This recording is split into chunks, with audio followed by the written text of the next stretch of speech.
Сәлем, менің каналыма қош келдіңіз. Менде әдеттегі үй тірлігі. Бүгін гүлдерімнің барлығын душқа суға түсіріп аламын деп шештім.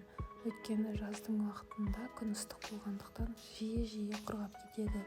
Су құйғаным өз алдына душқа міндетті түрде 2 аптада кемінде 1 рет суға түсіріп аламын. Өйткені ол бір жағынан тұра шаң болады, бір жағынан күннің ыстығынан бәрібірде ылғал жетіспейді, жапырақтары арқылы ылғалдансын деп міндетті түрде судың астына душқа суғарып аламын.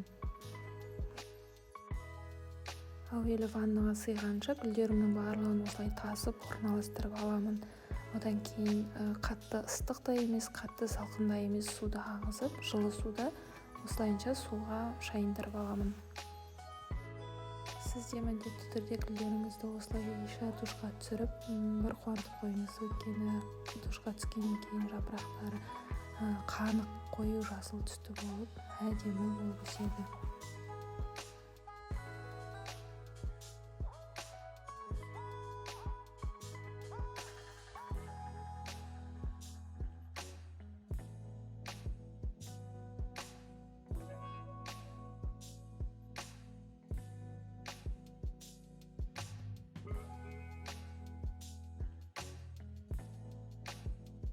Осылайша душқа түсіріп алғаннан кейін гүлдерді жапырақтары кепкенше, суы сорыққанша осы жерде ваннаның ішінде тұрады.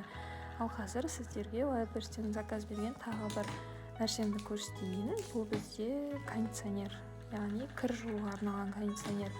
Инстаграмнан көрген, бір көп блогерлер мақтап жатыр екен, өте керемет деп, соны алып көрейін деп шештім. Олайынша ыдысы кішкентай, көлемі жағынан кішкентай болғанмен өте иісі дейтін күшті екен, енді шынымен де, және тұрақты екен иісі. Біразға дейін киім жуғаннан кейін иісі кетпей солай тұрады. Олайынша ұнтақ емес, сұйықтық емес, таблетка түрінде екен. Ашып көрсетейін қазір сіздерге. Ал менің пайдаланып жүргенім, мына жерде бағана көрсеттім. Негізінде соны пайдаланатынмын. Енді осыны алып көрдім. Өте керемет екен, маған ұнады.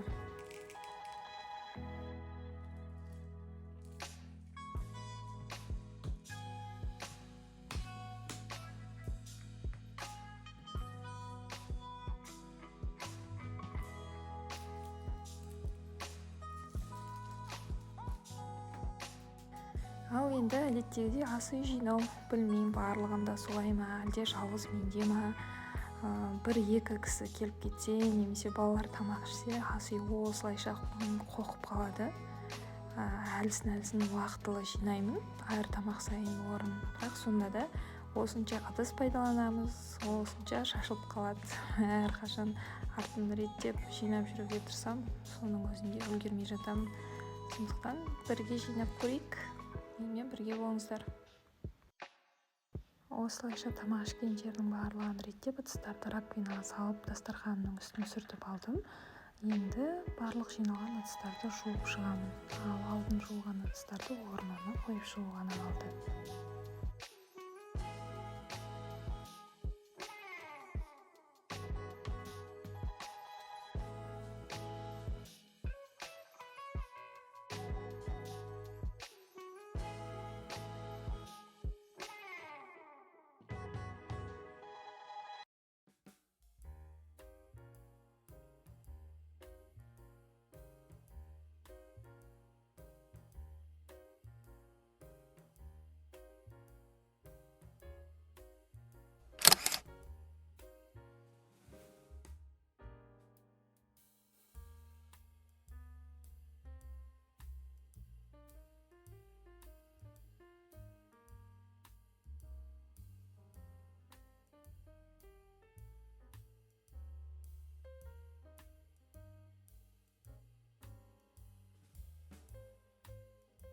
Ыдыстарымды түгелдей жуып шықтым. Енді столешницамды сүртіп аламын.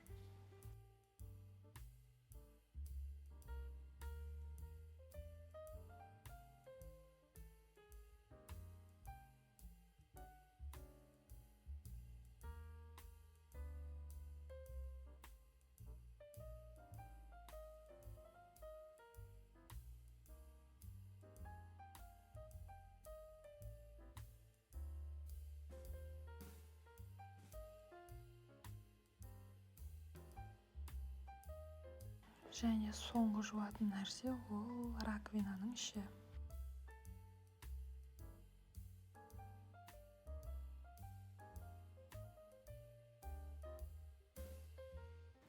Жаңа жинап болып жатқанда үнемі осылай әйтеуір бір нәрсе жеу керек болады. Осы жолы қарбызды жуып тазалап, бірден балалары бүлдірмеу үшін столдың үстіне қойып қояйын деп шештім.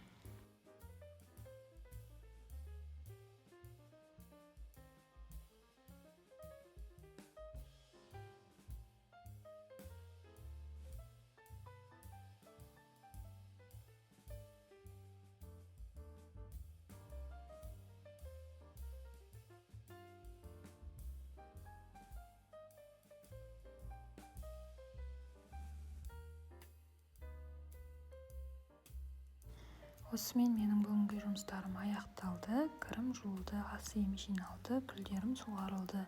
Видео ұнаса, комментарий қалдырып, лайк басып, каналға тіркелуді ұмытпаңыз. Рахмет!